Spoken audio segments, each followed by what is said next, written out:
सरपंच जी एक तांत्रिक को लाते हैं। तांत्रिक अपनी शक्तियों से चुड़ैल को अपने पास बुलाता है।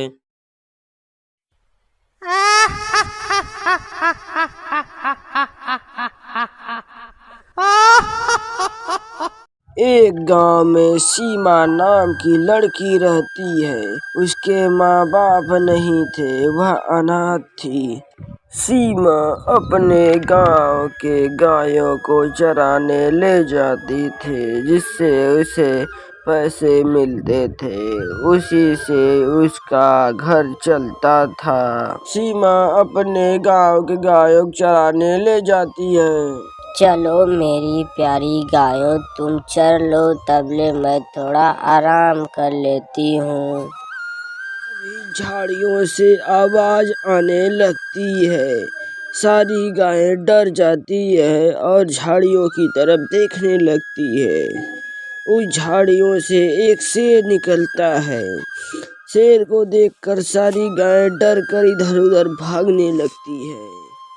शेर के डर से सारी गायें अपने मालिक के घर चली जाती हैं और सभी लोग आते हैं और सीमा से कहते हैं, आज हमारे गायों को वो शेर खा जाता तो हम तो कहीं के नहीं रह जाते।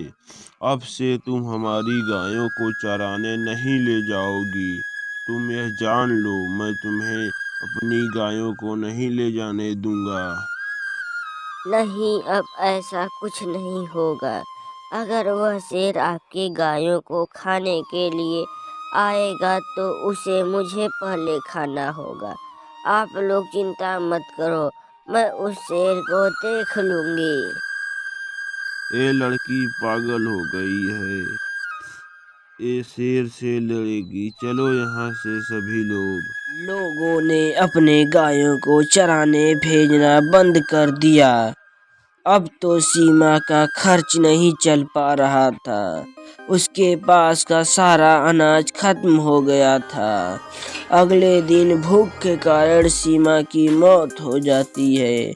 लोगों ने सीमा का अंतिम संस्कार भी नहीं किया, जिसके कारण सीमा एक चुड़ैल बन जाती है। सीमा को लगता था कि वह गांव वालों की वजह से मर गई।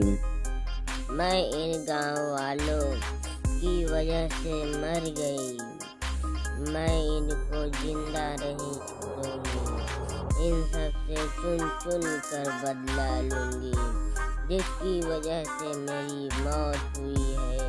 उन सभी गायों को मैं चुरा लाऊंगी। तब एक गांव वाले मेरे पास आएंगे और सबको मैं मार डालूंगी। गांव में प्रवेश करती है और इधर उधर अपने दुश्मन की तलाश करने लगती है। तभी उसे वहां एक गाय दिखती है। वह चुड़ैल उस गाय को देखकर बहुत खुश होती है और उस गाय को अपने बस में कर चुड़ैल जंगल में ले जाती है।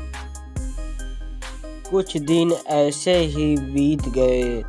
चुड़ैल हर रोज आती और किसी एक गाय को अपने साथ लेकर चली जाती थी। गांव में जब कोई गाय नहीं बची तो गांव वाले बहुत डर गए और एक पंचायत बैठाई। सरपंच जी, हमारे गांव में धीरे धीरे सारी गायें खत्म हो रही हैं। कोई तो हमारे गांव से गायों की चोरी कर रहा है। हमें इस बात का पता लगाना होगा। ऐसी बात है तो हम इस बात का पता जरूर लगाएंगे। हम गांव में एक चौकीदार लगा देते हैं, जिससे पता चल जाएगा कि कौन गांव की चोरी करता है। सरपंच जी ने गांव में एक चौकीदार लगाया। अगले दिन चौकीदार की लाश मिली। वह लोग समझ नहीं पाए कि चौकीदार कैसे मरा। कुछ गांव वाले वहां पर छिपकर देखने लगे कि हमारी गायों को कौन चोरी कर रहा है। वहां पर चुड़ैल आती है। चुड़ैल को देखकर गांव वालों की सिट्टी पिट्टी गुल हो गई।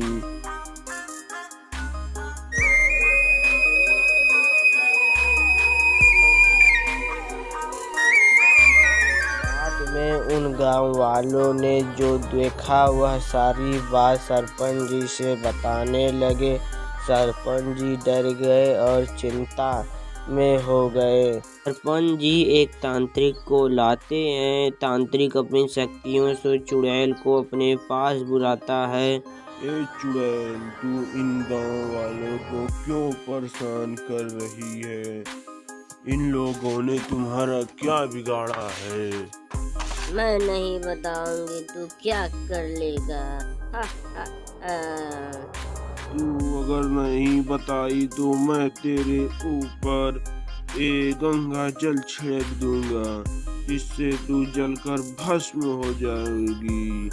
नहीं, मेरे ऊपर यह गंगा जल मत छिड़कना, मैं मर जाऊंगी। मैं सब बताती हूँ। इन गांव वालों की वजह से मेरी मौत हो गई, इसीलिए मैं इन गांव वालों से अपना बदला ले रही हूँ। मैं वही सीमा हूँ जो इन गांव वालों की वजह से मर गई। सरपंच, ये तूने क्या कर दिया? अब बता, मैं तेरे साथ क्या करूं? ये सही कर रही है, ये तुम लोगों के साथ गलत नहीं कह रही है। हमें माफ कर दो सीमा बेटी, हमसे बहुत बड़ी भूल हो गई। हम ऐसी गलती फिर दोबारा नहीं करेंगे। ए चुड़ैल, ये लोग अपनी गलती के बाद पछता रहे हैं। तू अब यहाँ से चली जा, नहीं तो मैं तुझे नहीं छोड़ूंगा, जला के राख कर दूंगा। मैं जा तो रही हूँ, पर इन गांव वालों ने ऐसा फिर कभी किसी के साथ किया तो मैं वापस जरूर आऊंगी। चुड़ैल अपने लोग चली जाती है। कहानी यहीं पर समाप्त होती है। मिलते हैं नेक्स्ट वीडियो में। Spent all my life holding all of it closely. I